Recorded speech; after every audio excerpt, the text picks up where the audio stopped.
Wow, here we go. My first live ever. Let's see if this.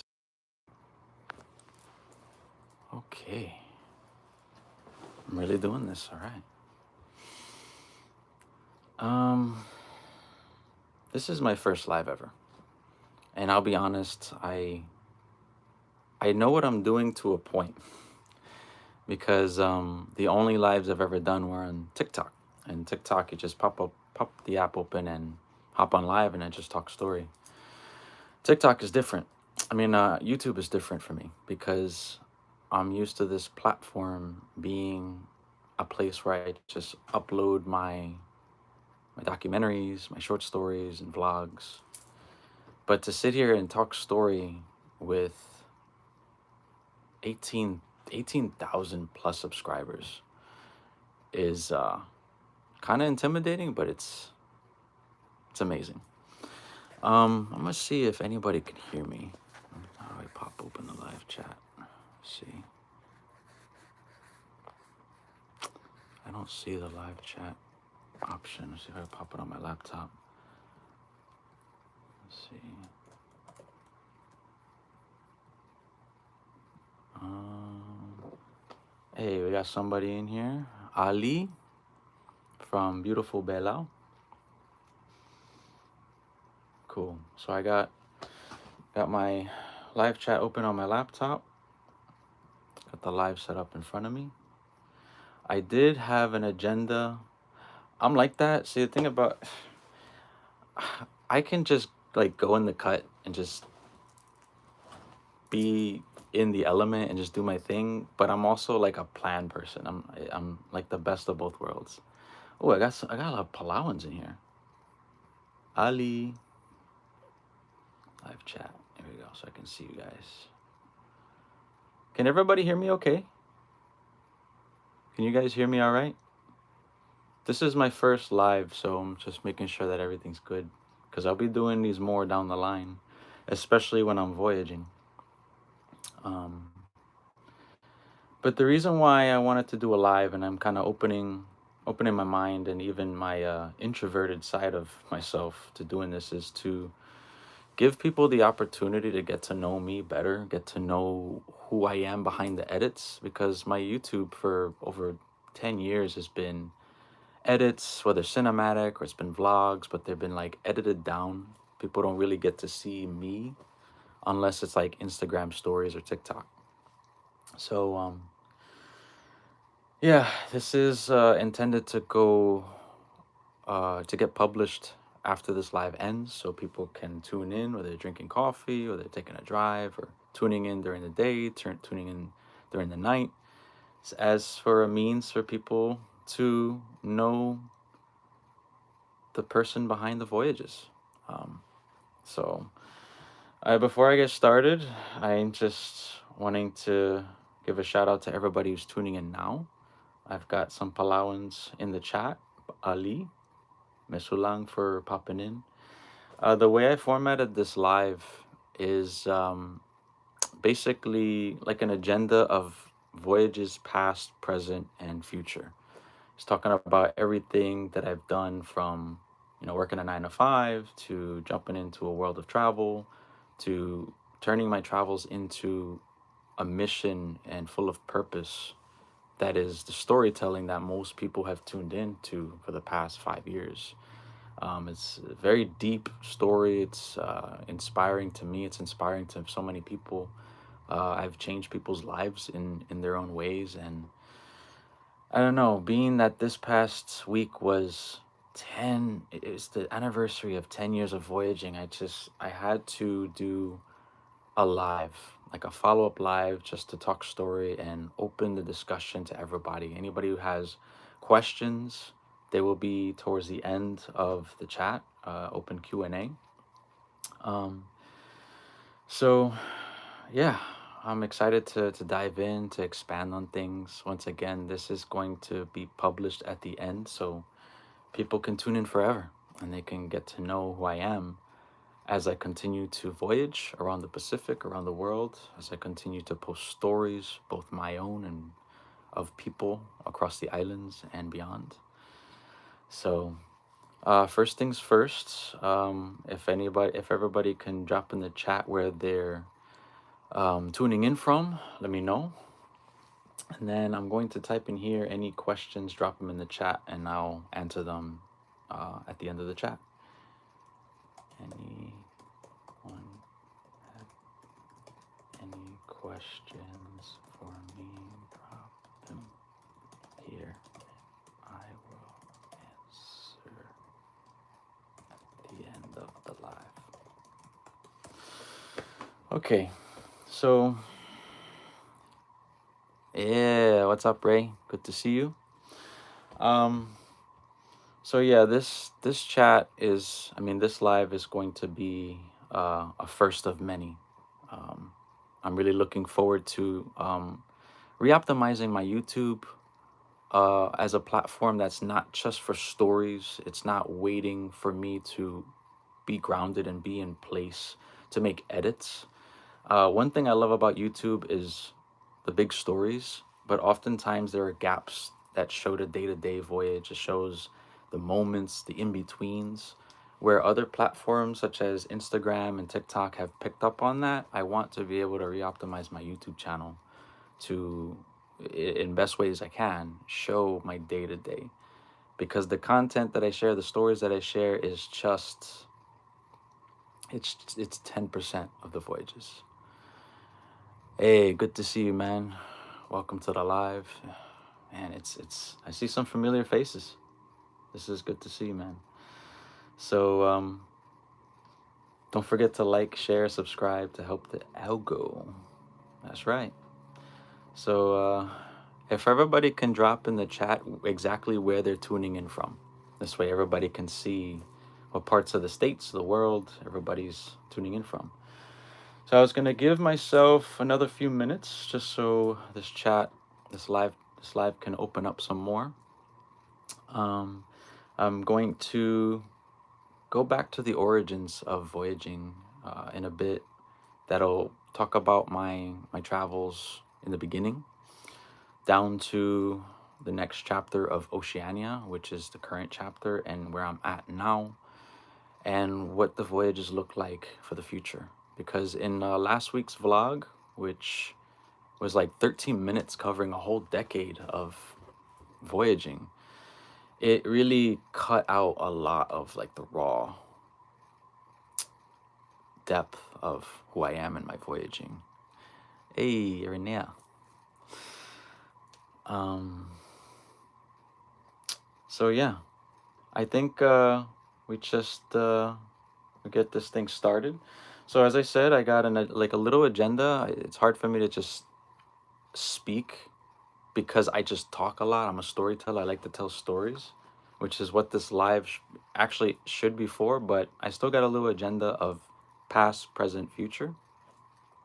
Voyaging from my own lens and what it's done for people, as well as content, storytelling, past, present, and definitely future. So without further ado, so we got someone from England. You got the Bay Area, Canada, very cold Canada in specific, soon to be American Samoa. All right, so let's dig into Apres voyages past. So if some of you don't know who I am, my name is Anthony Perez. I am half Puerto Rican, half Dominican, born in New York City, grew up in New Jersey, and spent about 10 years in Florida, went to school for web development, really for digital media, which is where I've learned the basics of media. My original desire was to be a web developer, but it took 10 years for me to realize that that wasn't my passion. My passion lied in holding a camera. But anyways, I graduated from the University of Central Florida with a bachelor's degree in digital media. And along the way, I just kind of went on through life wanting to travel the world, but I just didn't have the understanding of how to read my compass and how I do that. I knew I wanted to travel the world. I wanted to bring web development out into the world, and that was it. But things lined up in a way where I was able to take trips over the course of 5 years. I went to the Bahamas, I went to Cuba, I went to Belize and Guatemala, I took a trip to Canada, I took my first trip to Europe. And all these little trips allowed me to really get more comfortable with travel. You know, I tried couch surfing for the first time in those years. I tried backpacking for the first time. I went from a vacationer to a backpacker, um, which led me to be ready for the open road. And so in 2016, I left my 9 to 5 job. I left a world of routine, of predictability, and I'll use the word that I've used a lot lately, security, for a life of the unknown, the open road. And next thing you know, 10 years later, I'm traveling across the Pacific Islands. But going back to 10 years ago, which this week was meant for reflection, is I started off just as a humble voyager on the road. I had a set path around Europe. I landed in the Netherlands to travel around Belgium, Luxembourg, onward to Germany. Then I caught a flight to Istanbul and voyaged around Southern Europe. We're talking about the Balkans, former Yugoslavia, Romania, Bulgaria, and eventually Greece, which is my number one dream destination at the time, still is. But in this time around Europe, I I just learned just the basics about myself on survival mode. Even though I was still blending routine of like, I gotta go here, I wanna go here, I wanna do this, I had no time limit. And that taught me a lot about how I'd be able to go to the next place and how I'd anticipate the next place without a hardcore plan like I would sitting behind a desk. But it also was the prime example, not just for myself, for people, that as long as you have a dream, as long as you have ambition and passion to do something, regardless of what it is, travel or not. My Europe trip taught me that. And what was supposed to be 3 months ended up being 6 months, from the Netherlands all the way to the Greek islands, ending in my dream beach, Navagio Shipwreck Beach, Zakynthos Island, before I returned home. The reason why I mentioned that beach is because that was a dream destination of mine. Like I was so dead set on going there. It just didn't know how the voyage would go, and it ended up being my last stop before concluding Europe. Now, in that time, all this time that I've been in Europe, I had been planning for New Zealand. And the reason why New Zealand even came to the picture was, prior to New Zealand, I had wanted to do a working holiday visa in Australia. Um, Things changed dramatically because that Australia dream turned into an Aotearoa New Zealand dream, which was the foundation of why Oceania and the Pacific Islands even happened. I applied for my visa for New Zealand when I was in Europe, just so I can prepare for that next chapter as I was concluding my Europe chapter.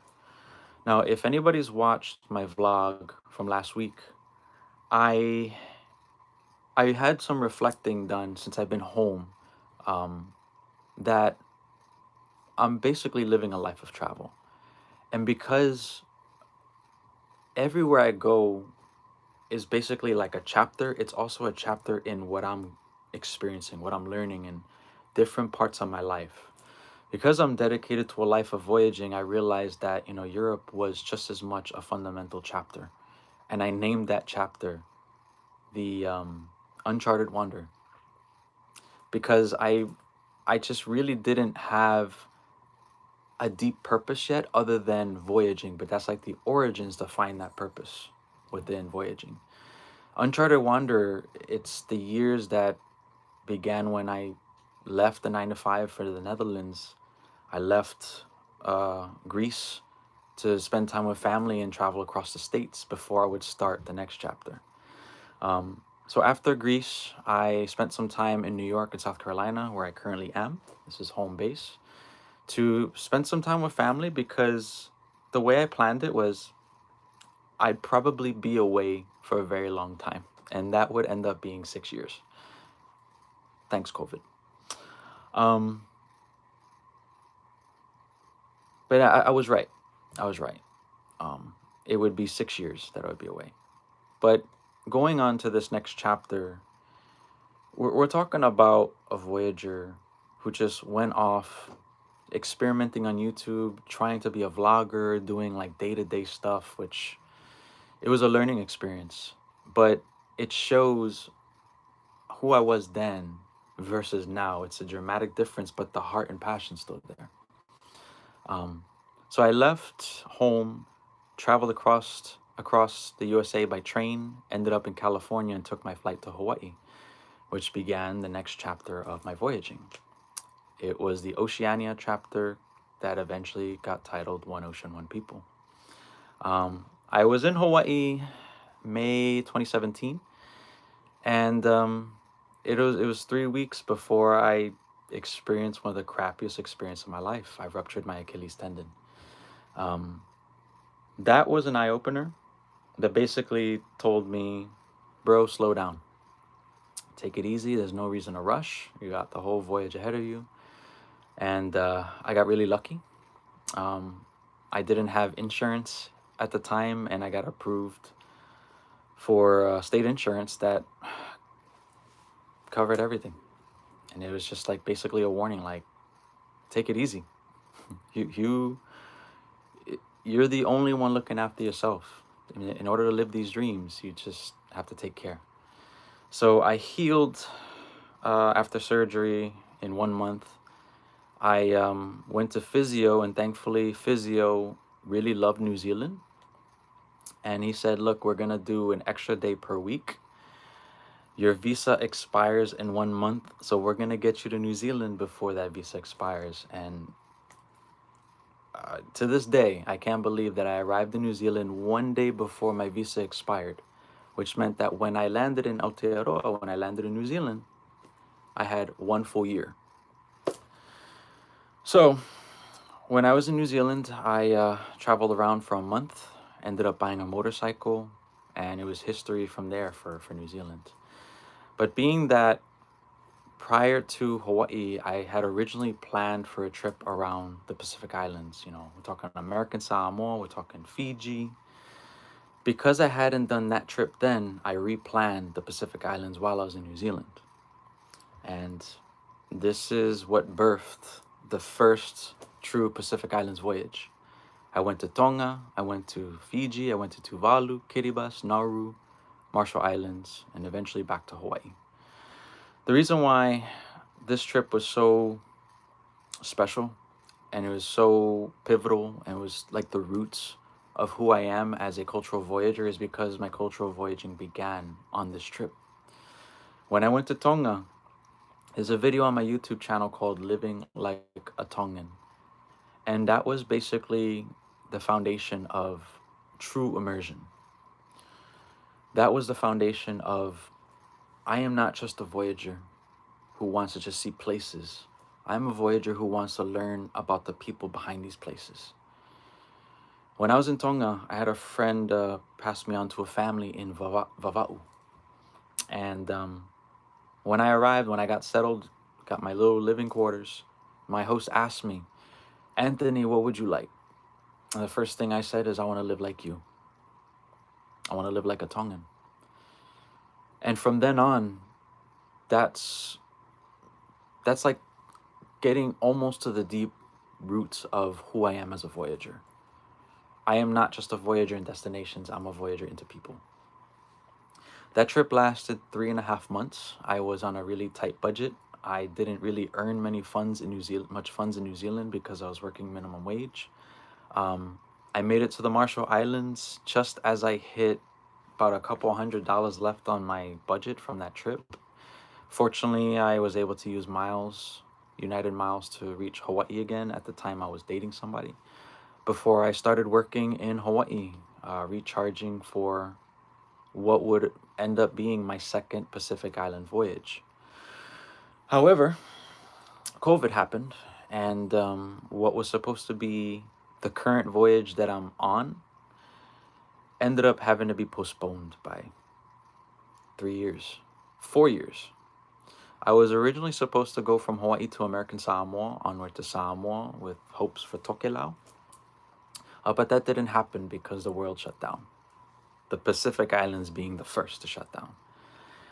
The reason why I'm grateful that I didn't jump to that trip, or I didn't go on that trip around that time. COVID was a really crappy thing to happen. It was a terrifying, weird time. But if anything happened during COVID to me, it allowed me to really slow down. Allowed me to really pay attention to details that I would often miss because I was ready to go to the next place. In the chat, if everybody can share one thing, one positive thing that came out of COVID, something they learned, something they did, something they overcome, I would love to see what you guys have. But for me, it taught me how to be more active on social media, to get outside some of my introvertedness. It allowed me to pick up a camera, to learn how to work a camera, whether it's filming. I learned how to be a better filmmaker. I learned how to dance freaking hula. And in that itself, that taught me everything I needed to know to cap off everything about this Voyager on a level of respect when I'm going into cultural spaces, when I'm going into places that not all tourists go, when I'm inquiring about learning something with practitioners, with liaisons, or simple areas of space that are cultural that not everybody gets to go. Everything that I do now that is cultural comes from hula. And so my time in hula, my halau hula, grounded me as a person. It taught me a lot of ways of respect. It taught me balance. The Hawaiians use the word pono. And I would say history just truly started from there.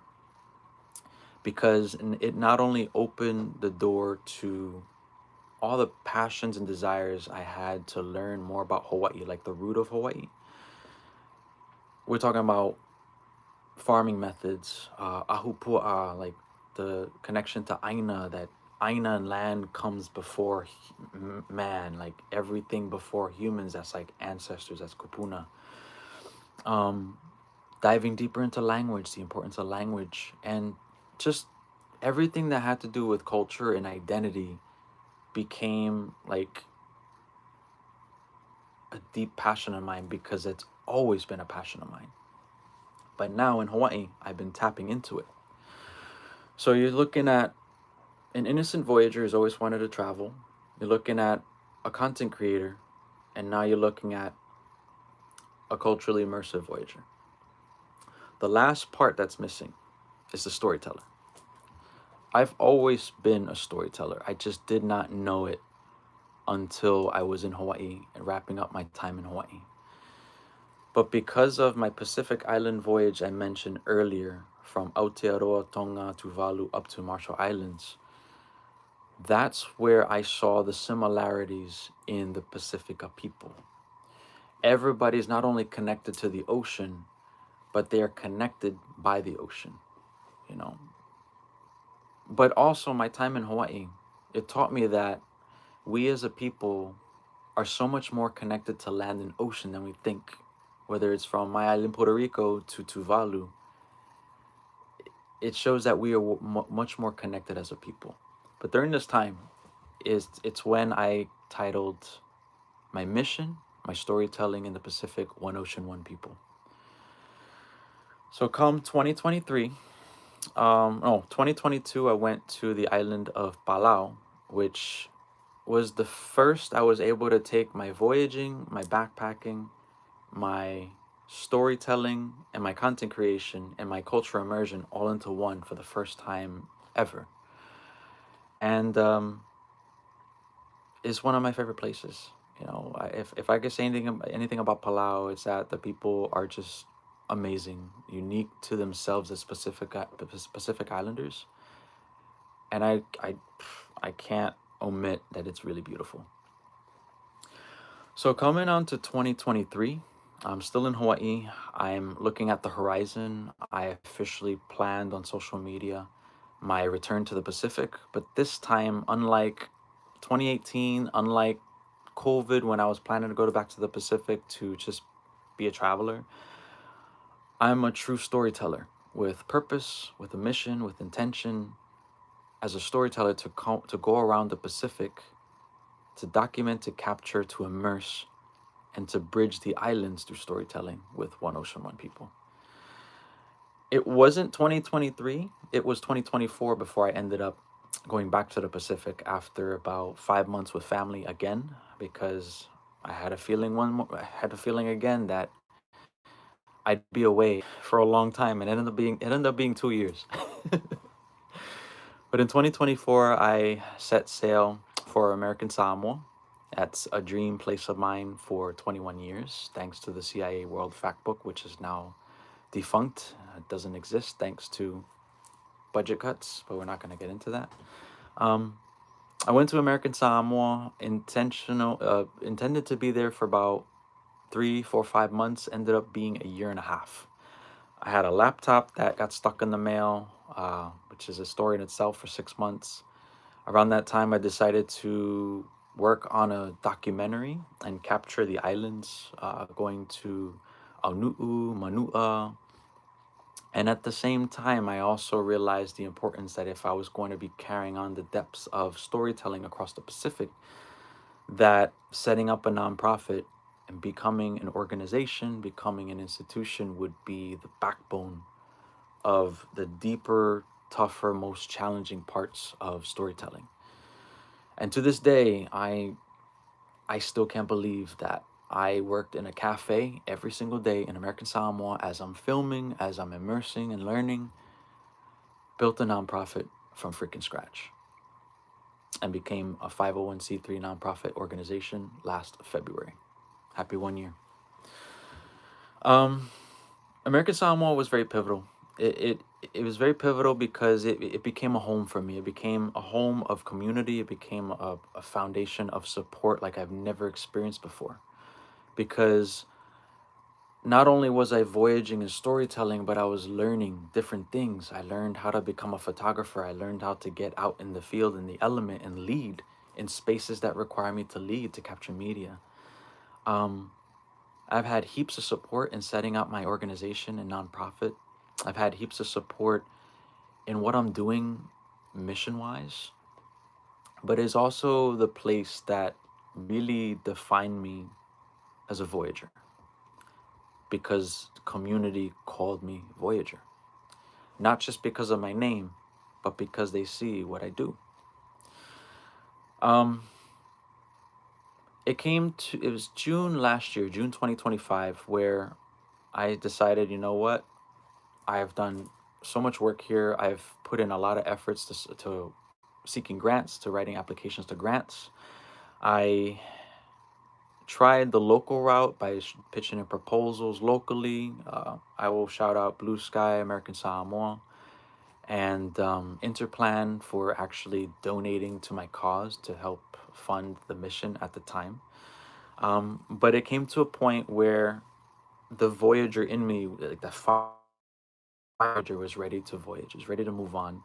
Though American Samoa remains a home. It remains the home of my foundation, my organization, One Ocean, One People. But it remained a home to me, because of just how welcome and how embraced I was there. Um, June 2025, I set off for Samoa to carry on the mission of One Ocean, One People.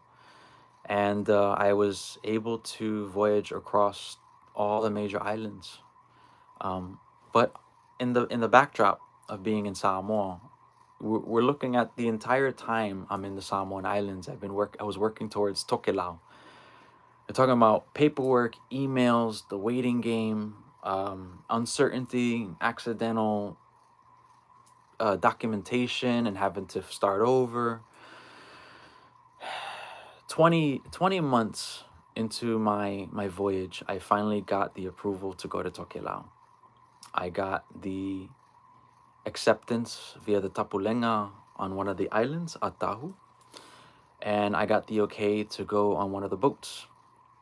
So early October, I set off for what was and still is my dream destination of Tokelau, which I spent 2 beautiful months before concluding the 2-year voyage in the Samoan Islands and Tokelau, bringing me back home.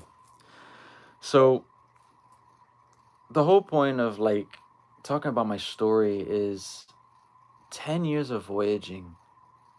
I left the 9 to 5 and set off for the open road with an iPhone in my hand and just a fire in my heart to not only see the world, but to learn. And that eagerness to learn has brought me from being just an ordinary traveler with a YouTube channel, with a story, to a storyteller with purpose, intention, respect, balance, and just deep intention to not only learn, but also capture my learnings through storytelling to be able to share with the world, while also leaving a footprint of where I'm going and where I am. And that's where One Ocean One People, the 501c3 nonprofit, comes in. That is a footprint to leave something behind. As I said earlier in the live, I've been blessed to impact people. I have changed people's lives in certain rhythms that they've come back to me and have said so, and it's put me in tears sometimes. I am honored a decade later, and as I said in the vlog, the best part about this voyage is that it keeps going, and it's going to continue. Because at the present moment, as I've said, I'm in South Carolina where this all began. I am home with family, reconnecting, being reunited, though time in their lives have shifted and they're different than what I remember, which is a whole experience in its own. But that's like the that's part of the story. Um, but the biggest thing that's happened to me in being home is that I've been able to reflect on the past decade, but look at everything from a wide lens. That I am living a life of voyaging in chapters. My time in Europe, the first voyage I've ever taken is the Uncharted Wanderer era, where I'm just kind of on the go and just seeking my way out in this life, right? And then One Ocean, One People is the second chapter.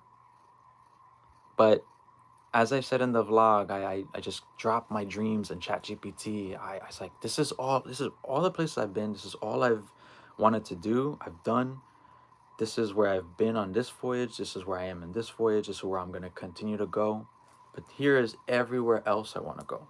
We're talking about Mongolia, Madagascar. We're talking about Barbados, Brazil. We're talking about Rotuma. We're talking about Sri Lanka, Central Asia. These are like real places and real things I want to do in life. And this chat in ChatGPT, I called A. Perez Voyage's vision board. And it mapped out what is not a literal map out of how things are going to go step by step, but it's visuals of how I would love my life to be. Things happen, anything can happen. I can do this and I go this way. That's part of the voyage. I wanted to travel around Latin America as my original trip. And I ended up in Tokelau. So that happens. And that's the beauty of it. But along the way, again, I went from an ordinary traveler to a traveler with purpose. Anything I do in Oceania is going to leave a footprint because the intention I put into it. Anything I do in South Asia is going to go with intention because I put that into it. So the point of this vlog and this live is to reflect on what kind of footprint I've left behind and what I'm looking forward to leaving in the future, because this is ongoing. So yeah, at the moment, I'll talk about what's going on right now because my brain is just like on mode. I have a lot that I'm working on. Being that I'm grounded, I'm in the day to day, just at home. I'm with family. There are a lot of things I have yet to work on. We're talking about content from Hawaii. We're talking about media from American Samoa. Samoa, Tokelau is something I'm working on at the moment. Um, I'm working on getting translations from my Tokelau content that is community based. You know, there's no expectations on time because this is donation of time. But there's a lot of storytelling that I would love to share. It's just limited with resources.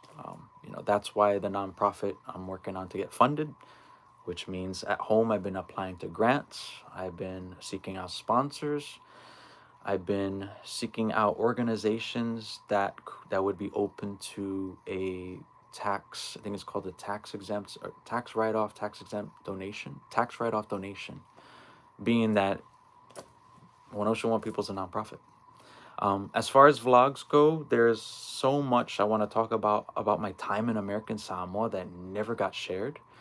My time in Samoa was much more on the voyage side, as storytelling kind of didn't work out like I hoped it would, for all good reasons, right?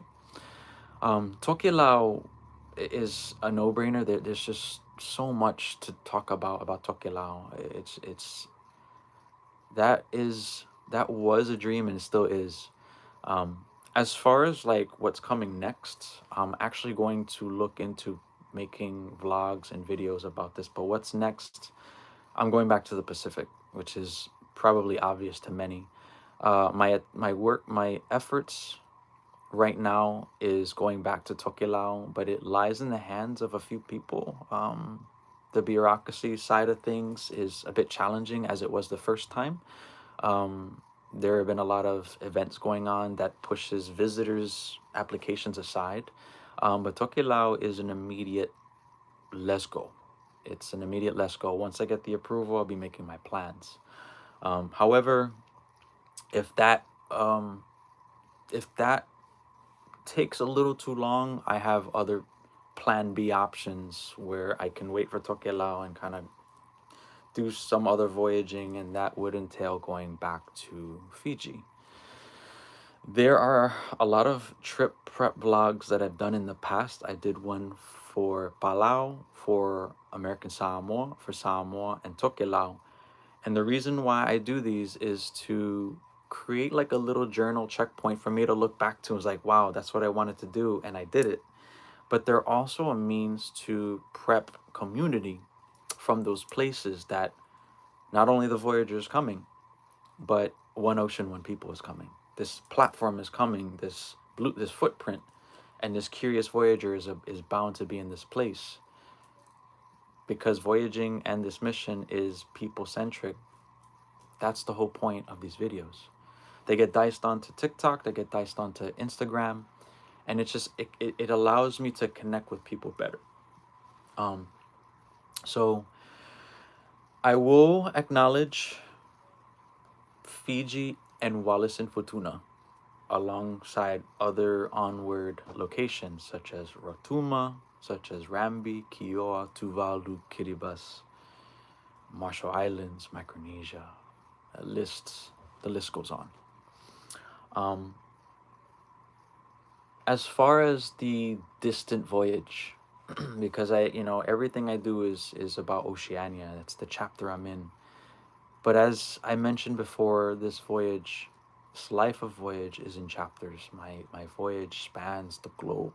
My heart, the fire in my heart, the curiosity, that 8-year-old voyager just wants to see the world. So there is going to be voyaging beyond Oceania. I really want to visit South Asia. I want to visit Southeast Asia. I want to visit Central Asia. I've been dying to go to Latin America. I've been dying to visit the East Caribbean. There are places in Africa that I'm like, it's the horizon is almost endless. It's seemingly endless. Um, But yeah, guys, that's my story. That's my mission. That's everything about me in summary, but in an expanded form, opposite of last week's vlog. Um, at the moment, again, I am working really hard on vlog output for the next several months before I go back to the Pacific. I'm looking at storytelling, creativity while I'm here at home. I am re-optimizing my social media flow that is consistent with input output. You know, YouTube is my first priority. Um,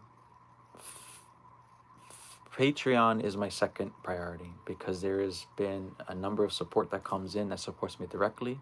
It allows people to see the ins and outs, the in betweens, the tears, the sweat. Um, I will drop my Patreon link in the comments in the chat section if anybody wants to support me behind the scenes. I'm focusing a lot on Facebook because it's become like my own diary of the day to day, whether it's content or voyaging, and TikTok because TikTok is it's just a place where I can be whoever I want to be. I could just talk and then post, and then it connects me with community. Um, but I've been optimizing my social media to be more consistent and how I can be more present on social media. The one thing to know about me, for anybody watching now or in the future, is that there's a balance for me, right? I know we live in 2025 and times are tough when it comes to finances. We live in a world where we revolve around money.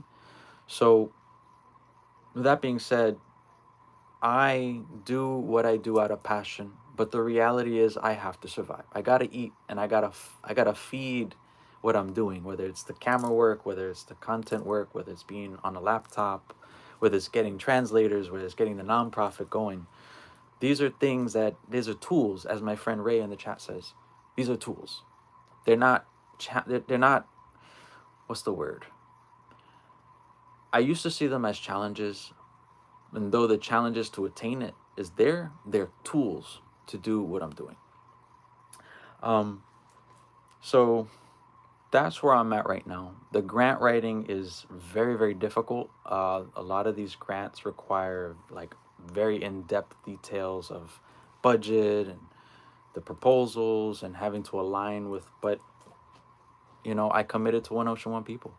I committed to what I'm doing on the long term for Oceania and possibly for beyond.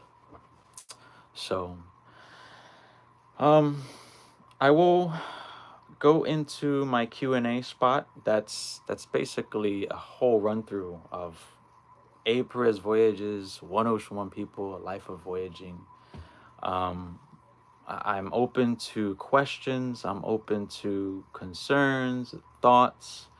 Um, I will like to take the chance to say if anybody is open to supporting everything that I'm doing, I'm going to share my Patreon, my GoFundMe, and my GoFundMe in the live chat. If anybody wants to support me behind the scenes or if they want to support the mission directly through GoFundMe, I'll drop those in the chat.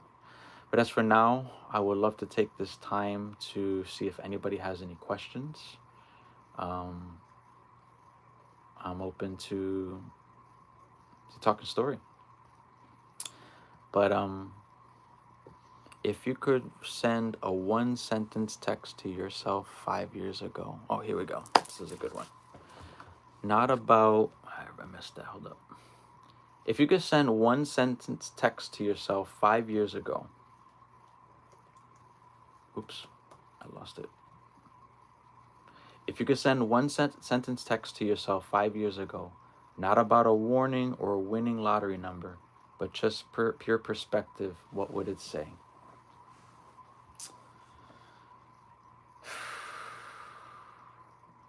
You know, there's actually two things I would say, but they kind of connect to each other. If I went back 5 years ago, I think I'll go with 10 years ago. If I could tell myself 10 years ago, prior to me planning a life of travel, I would tell myself, we're going to be okay. We're going to be okay. if there's a big lesson that I've learned, I may not have it all. I may not have it all figured out. I may not have the biggest bank account. I may not have the the answers to everything right now whether it comes to storytelling, content creation, talents, myself as a person. The past 10 years have taught me that it's all going to be okay because it has been. Uh, it hasn't been perfect. I have been through some shit, and excuse my language. Like, I've run out of money before. I've been in really toxic relationships. I ruptured my freaking Achilles tendon, being in a wheelchair and crutches, and just like, man, I've been confused, lost, sad, depressed, lonely. I've been backstabbed. I've been lied to. I have actually been robbed once. I put it in perspective. But if any of these years and these voyages and these experiences have taught me anything, is that everything will be okay. I will be honest with you. I have had a lot of concern about what the future holds, not from a perspective of what's going to happen, but how I'm going to be able to sustain myself. Again, money is a tool, but we got to be real. It's what we need to be able to do what we want to do. I've been blessed with donations. I've been blessed with support on Patreon, especially GoFundMe. And I'll be honest with you, that has sometimes been my backbone. That's gonna be 100% transparent, where money did not flow from social media, which I'm gonna put it out there. People ask, "Oh, you're so rich now." No, I make money off of social media, but it really doesn't keep the lights on. Let's just put it that way, and that's okay. But there have been times where I've had so much support. People have come through, even sometimes with cash at hand, to keep me going. Like I said before, I'm not doing this because I just want to see the world. I'm doing this because there's a passion to learn depths and what's more out there. And that's with people. And that I have the ability and the talent and the skills, the art of storytelling in the visual arts, mostly videography and sometimes photography. The fact that people see this and they come through in the ways that they do is such an honor. So that in itself right there has taught me that no matter what happens, it's always going to be okay. It's always going to be okay. So my ambitions for the past 10 years have been massive. The only thing that's changed, other than having ambitions moving forward, is that I've already experienced dreams. I manifested the hell out of these dreams. The only thing that's changed, other than I want to do all this, is that I've proved myself that I can. And I've always put heart and intention into my content, whether it's in shorts on Instagram, or it's my short stories, my vlogs, let alone my documentaries. I I have the intention to inject that into people, that life is short, man. Like, life is short. It doesn't mean go off and, excuse my language, be an asshole. Like, it just be kind, be good. But as long as you want things in life, you want to manifest anything, you have a passion to do things. Don't get lost in the day to day. Life is short. 10 years have passed, and the one thing that is hard right now for me is, I'm getting older and graceful. That's not the part. It's my family. My family dynamic at home. This time at home is just as much part of the story in the voyage as it's me being in the cut in the islands of Tokelau or to the cities of Europe.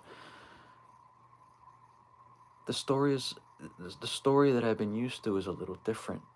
the pages, the edges of the pages are a little more bent, and the words are a bit harder to read because I have family members that are older now. I have family members that have children now. I have family members that are soon to move out, like, so being home, being in this family dynamic and setting aside my voyages is just as integral and just as part of the voyages as it's allowed me to really look at things deeply. Don't take for time for granted, for yourself and for the people that are around you, the people that you love. And that right there injects into the day-to-day voyage, where you're in places, where you're in with people, you're spending time with people. A lot of times I'd be tired and I get up off my ass. It's like, I don't know when this moment's gonna happen again. I don't know if I'm gonna be exactly on this beach in Manua exactly the way I am.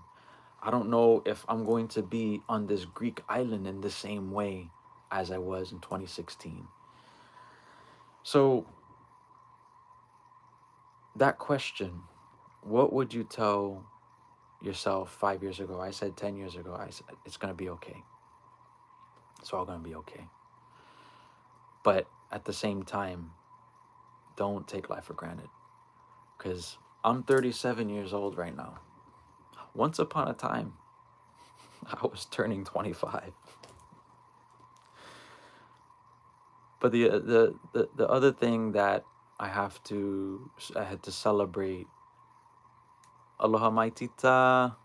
Got somebody from Hawaii, kanaka maoli, yesa. Oh man, Hawaii.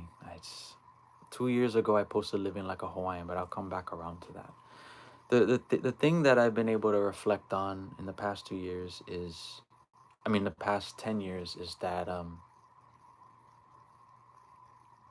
if I can tell anybody or explain this to anybody to keep in mind for the rest of their life, especially those who have ambitions to do things, whether it's travel, it's opening a business, or open up a church, or anything, that one thing that I do every single day, and I've done more so as I get older, is that I think about the 8-year-old version of me and try to see and understand or feel what they are thinking of looking ahead at me now. And then I look at the 88-year-old version of me and see what this guy is what this guy is thinking about me now.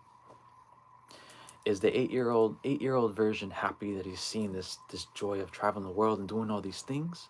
And this 88-year-old version proud, looking back at this guy in his 30s like, yep, you're doing everything right. You're not only traveling the world, you're not only doing the things you love, but you're leaving a footprint behind in people's hearts. You're connecting with people, you're learning from them, and you're giving back with the talents of storytelling. That's a damn good life. That's a damn good life to have lived. So, I had my dear Kanaka Maoli Hawaiian that entered the chat, living like a Hawaiian as of 2 days ago, was published 2 years ago. Earlier in the live, I mentioned that Hawaii was a very pivotal and foundational space and place in my voyaging, in my life, that taught me a mindfulness of how I travel. We're talking about just innocent voyaging, but especially cultural travel. When I'm going into cultural spaces and places, I have been blessed to go places and spaces, not just because of my curiosity and how passionate I am. A lot of how I do it is Hawaiian. It's with aloha, it's with respect, and it's pono. Pono is from what the documentary was had conveyed and was sharing about the word pono. It's not just righteousness, it's balance. The word pono is so injected into me that it's everything I think is pono, everything I say is pono, every action, before even making the actions pono, the actions are pono, how I go about life is pono. How I do my content creation is pono. It's mindful. It's just mindful. Um, everything that I do in Oceania, everything that I do that's cultural and when it's inquiring, the two things I think of, or actually, yeah, the first thing I think of is two things. It's actually two perspectives. A lot of what I learn, Pono, is Hawaiian, and it comes from my hala hula, my hula school. And the teacher is part of a lineage of teachings of that. And I, as an outsider, came into dance hula, but I also learned these teachings that are now a part of me. So when I say that a lot of who I am today, as far as like, I kind of like had an upgrade, right? Of, I'm humble, I'm chill, I'm respectful, but it took all that and upgraded it into a shell that is who I am. That's Hawaiian. Um, so Living Like a Hawaiian was published 2 years ago. It's such a deep project. It's sad. It broke me down. It's emotional. It was one of the hardest things I've done to date. But it was my love letter to Hawaiians because they opened up their space. They trusted me to come into their space, which is, we're talking about Hawaiians. That's a whole narrative in its own. But they trusted me to come into their space to learn. And it wasn't like a lot of people go into space and they extract. It was more like they passed this on and I carried it gracefully. And that I carry around to Oceania. I've been to American Samoa, I've been to Manua, I've been to Samoa, I've been to Tokelau, I'm bound to be in Fiji and Uvea Mofutuna and Rotuma. I'm going to end up with the Mayan people in Guatemala. I'm going to end up with the Atayal people in, I think that's in Japan. The point is, a lot of who I am, there's been layers of this voyage in this decade. And that final layer is when I left Hawaii. When I left Hawaii, it was emotional. It was hard to leave, but I knew I was gracefully carrying on with those teachings, with the things that I learned that are wholly a part of me, they're necessary. As long as I'm voyaging and I'm going into these places, whether it's whether it's a cultural space or it's just an ordinary destination, or it's somebody's home and couch surfing, or it's an actual practitioner in Micronesia or something, there's this protocol within me. I'm programmed that way. And it's not even, it's effortless. I don't even have, it just happens that way. I'm not perfect.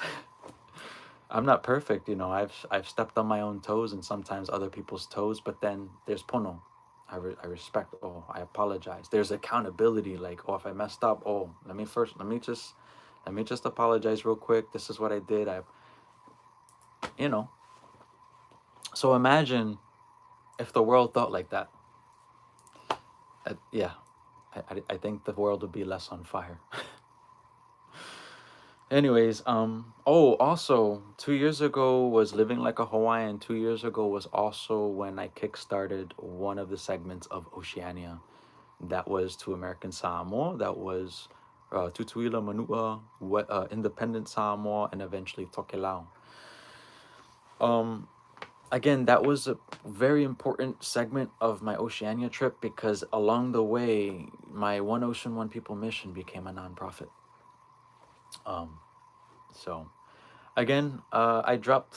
If anybody wants to support my voyaging, my mission, and One Ocean, One People, I left Patreon and my GoFundMe links in the chat. I will note this too. If anybody is open to connecting me with any other nonprofits, any organizations, any schools, any agencies, anything, any bureau that would be willing to support One Ocean, One People as a 501c3, which what One Ocean, One People is, please message me on social media, email me. I'll drop my email in the chat.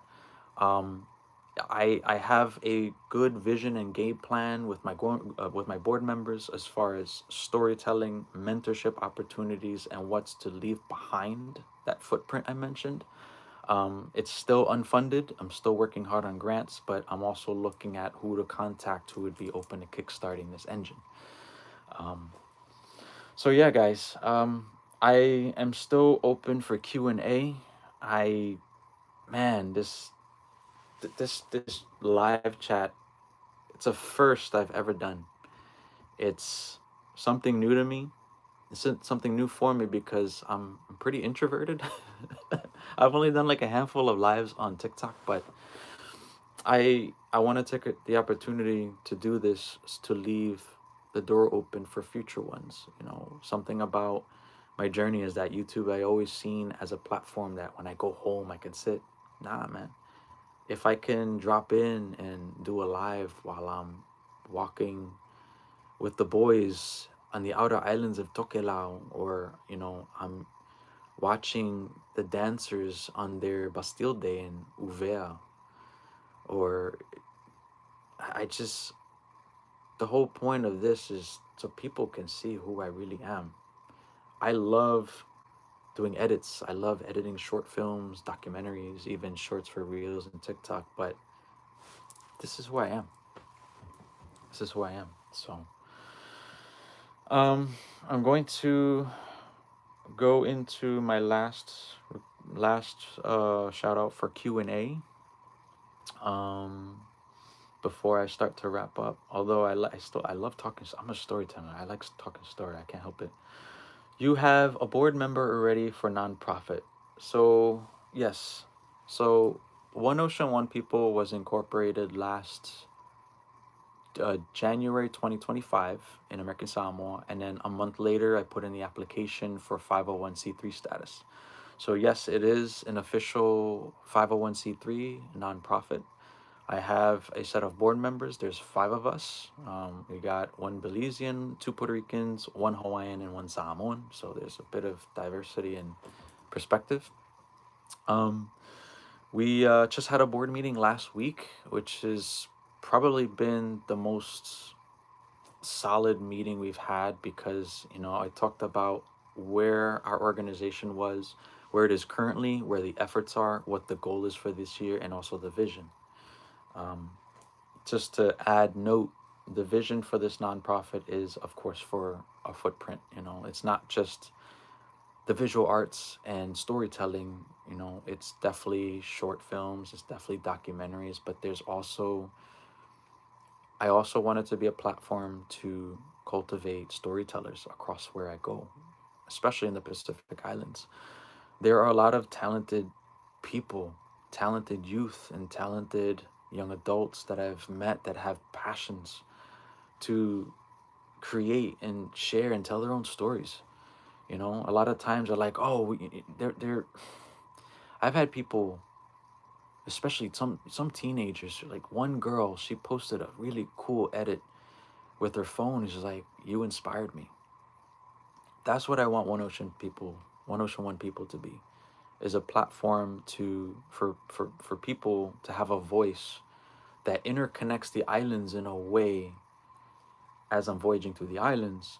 But there's also I also want it to be a platform that can cultivate storytellers.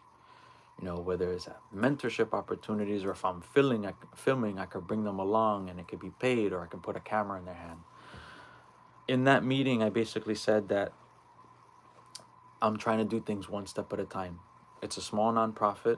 I have a group of board members. Everybody has their roles, but although I'm still kind of I'm carrying the sales forward as things progress, as this gets funded.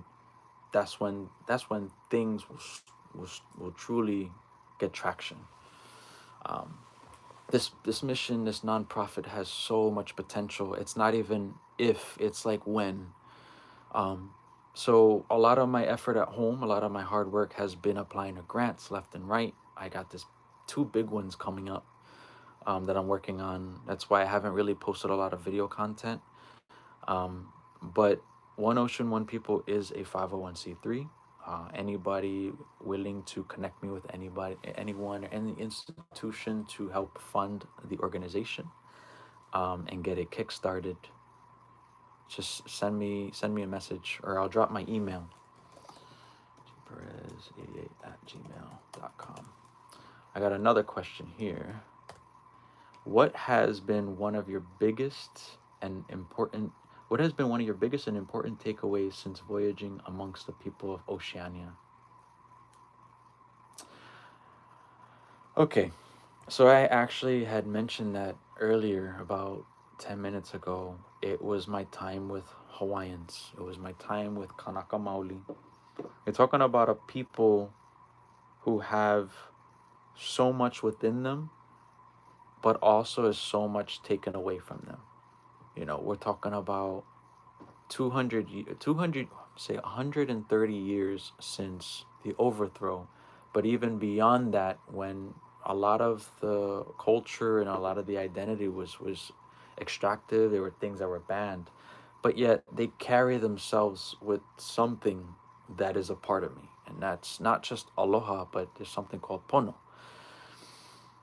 The biggest takeaway that I've had is that everything has balance, and it's how you think, how you act, how you speak, how you be in balance.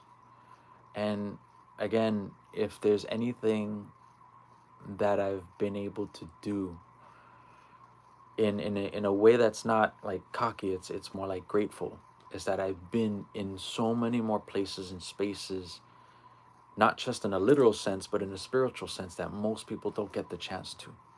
Um, and the notable places I'll mention is the way I voyaged in Manua in American Samoa, and the way I even voyaged to Tokelau. Um, so the biggest takeaway is something it's a part of me for the rest of my life. It's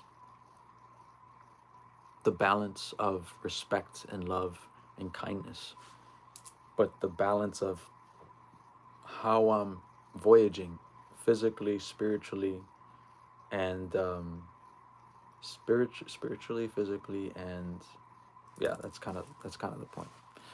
So, does anybody have any other questions?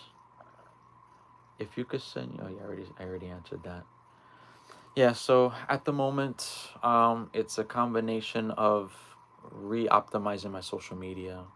Again, I'm focusing a lot on how I can be more active on YouTube. YouTube is for stories, big projects, but I'm also still alive, so posting more on YouTube. I've got my Patreon where I can show like the tears and the sweat, the day to day, if anybody wants to support there.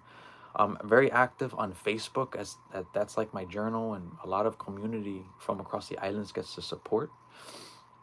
And then TikTok and Instagram, but also One Ocean One People. Like I said, I'm trying to get it funded. I'm trying to get the engine started. So a lot of that's grant writing and building up the foundation, building up the organization in a way that can grow for the next year, set of years to decades.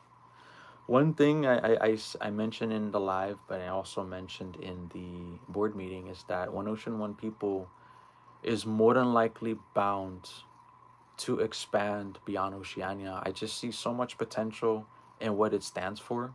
It's very early, it's very small, it's still a humble 501c3 with, it's got the shell and some moving parts, but once this thing gets going, there's potential for it to really give.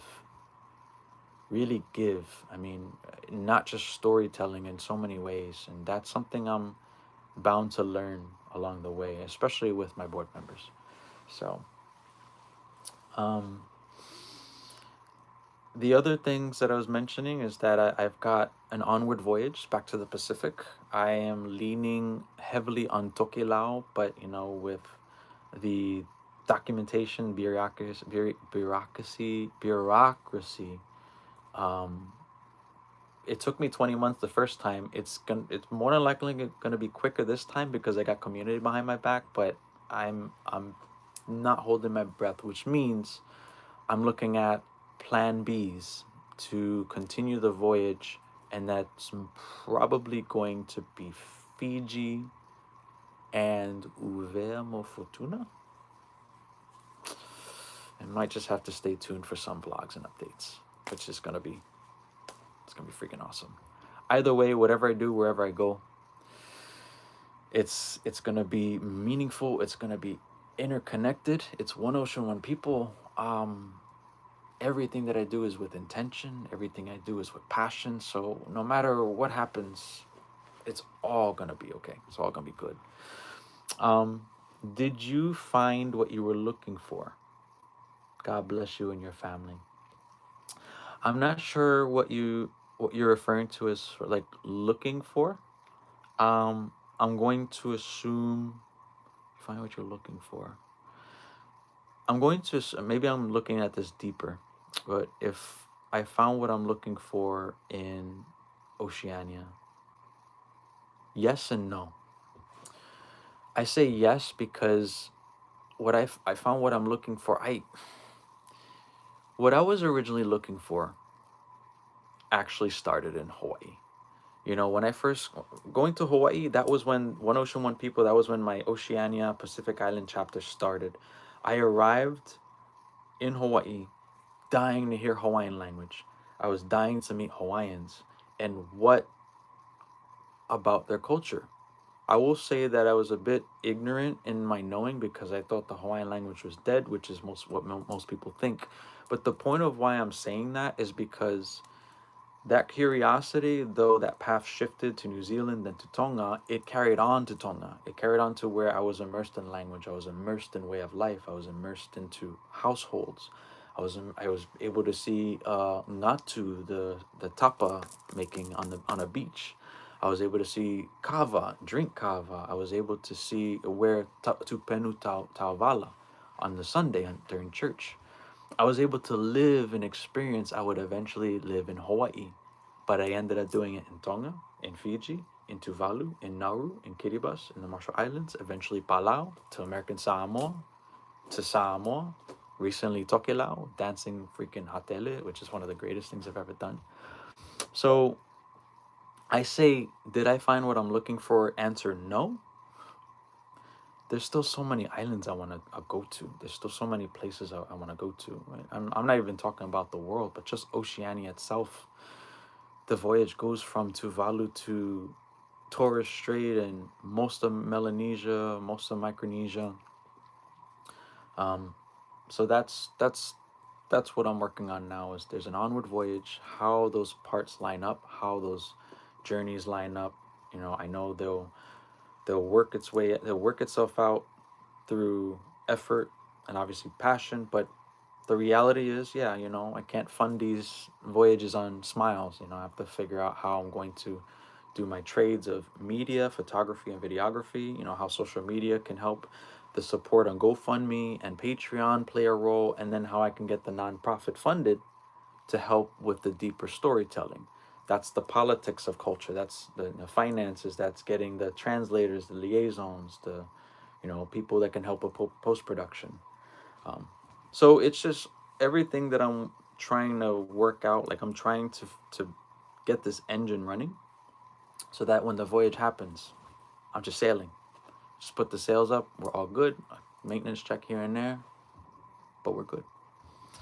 So God bless you and your family. I have to read that separate because thank you. You know, as I've been home, I've been with family. It's been a different dynamic than I remember 2 years ago, let alone 8. Um, it's been challenging because things are different. You know, some family members are moving slower, some have kids now, and just adjusting and adapting. It's like stopping time, walking away, and then you come back and resume, and it's different.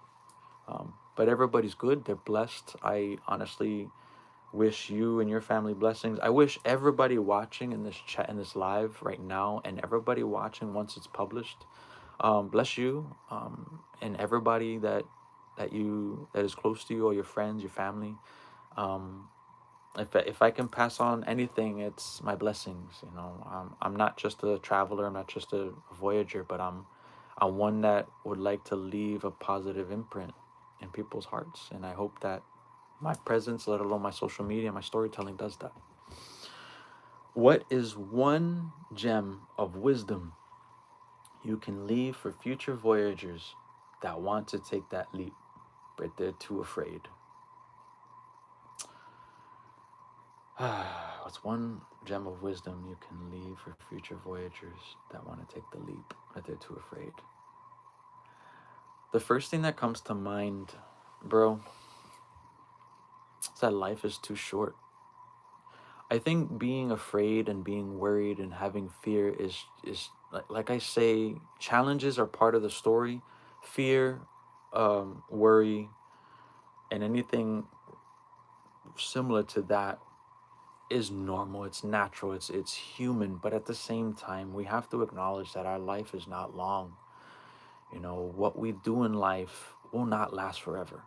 Our time in life will not last forever, let alone the people around us, the situations that we're in, they're momentary. You know, no matter, I always tell people, you can go to the same place every day. That moment on the second day is not gonna be like the first. So it's just a mindset that I have, that no moment's gonna duplicate itself, let alone what you do is not gonna last forever. Um, So, if anybody's afraid or has intimidation or fear of anything, you know, acknowledge those fears, but at the same time, kick some ass. Um, there's a whole world out there to live, and it not necessarily talking about voyaging and world travel. There's people with passions and things they want to do, but they feel withheld based on their own inner demons, or what family says, or what their friends or peers might say. And social media is not very good with this. You know, everybody's competing and there's a rat race of what looks better, who can do who, and likes. It doesn't matter. If anything, if my voyaging has taught me anything, if my social media and content creation taught me anything, is that it really doesn't matter. You just do it. Just, the worst thing you can do is never try. The best thing you can do is try. If you fail, that only leads to success, or that'll redirect you into a place you probably didn't think you'd be in, maybe something better. I have, and the example I'll use is my YouTube channel, for example. I have done so many different things on YouTube. I've tried different things. I would never call myself an influencer, but I had a vlogger era where I would try to vlog on the day to day. And not only did that not work out, but it wasn't me. But it's not failure, it wasn't a waste of time. Those are timestamps for me. But it allowed me to realize that's not my energy. I like storytelling. I like deeper stuff. I like connecting with community. I like the day-to-day moments and connections. This is part of why I'm more in the moment and less on social media, which is something I'm, working on. But it's it's just how I realize, like, you just gotta try things. You just gotta try things before you know where you belong. And there was a second thing I was gonna mention, but I lost my train of thought. It's the power of being a storyteller. It's just talking forever. Um, I want to take that leap, but they're too afraid. Excellent, good luck to you. Let's see. Islands. What do you find more of? More similarities or more differences in these islands? So the reason why One Ocean, One People even came to be, I was in the Micronesia Festival in Honolulu in 2023.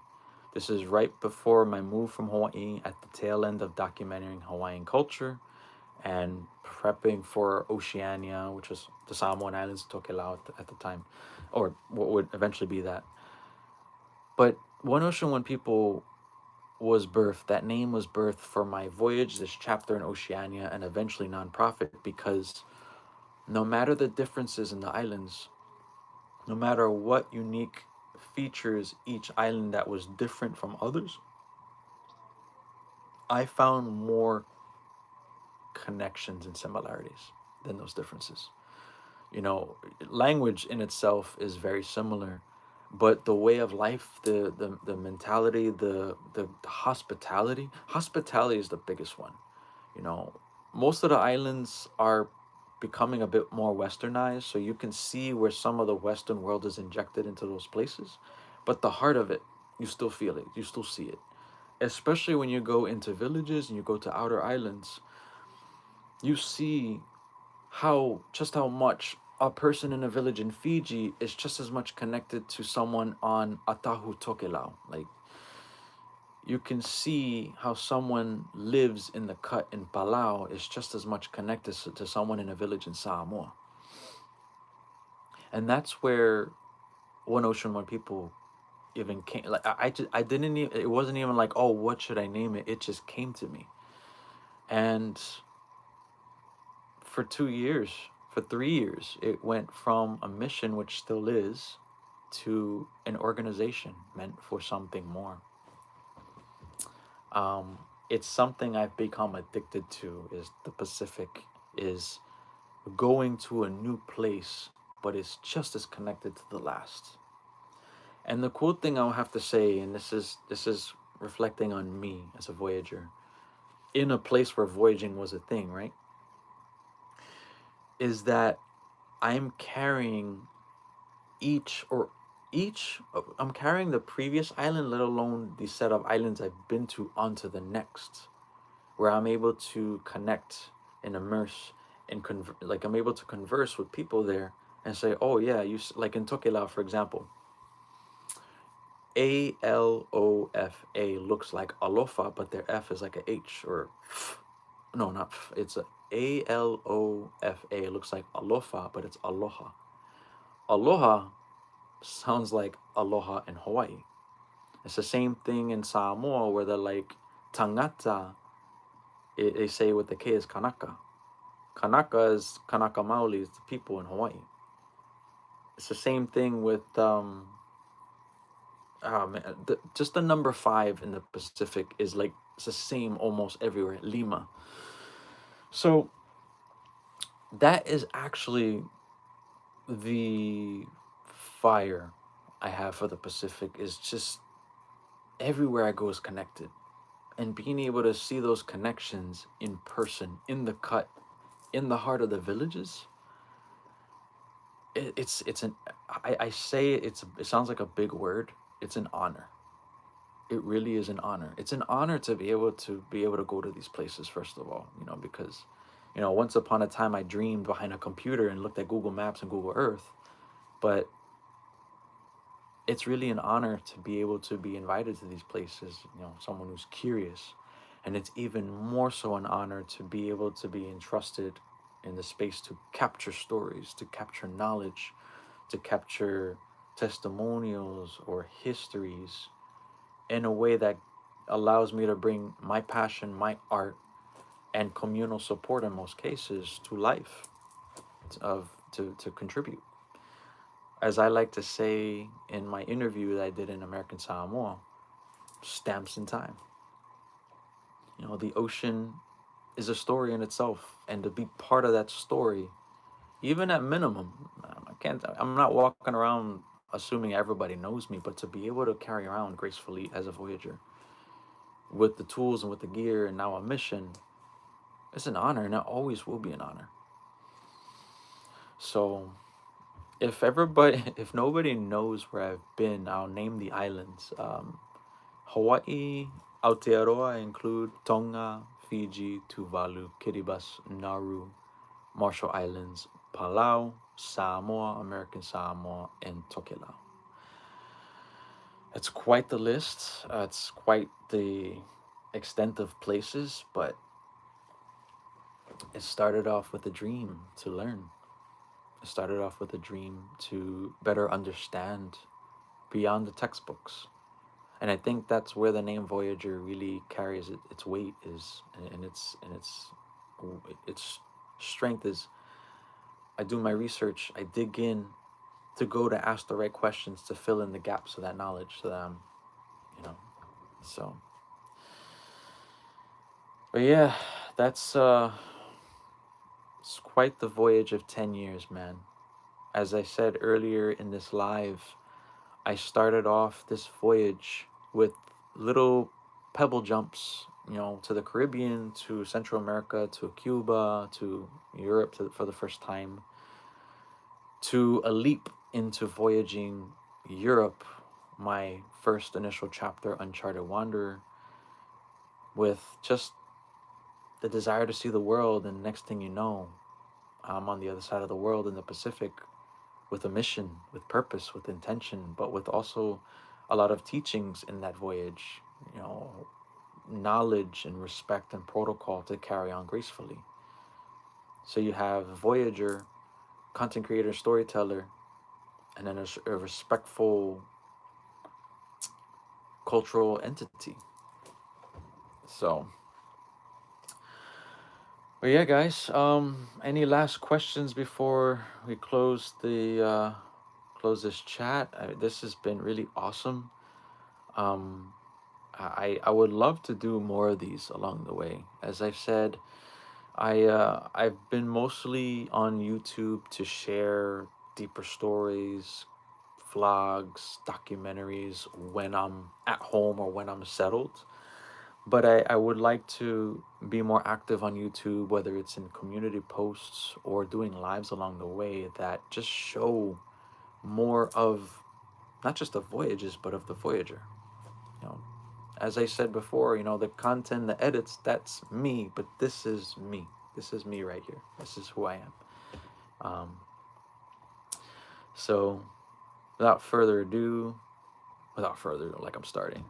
That being said, I do want to thank everybody for joining this live.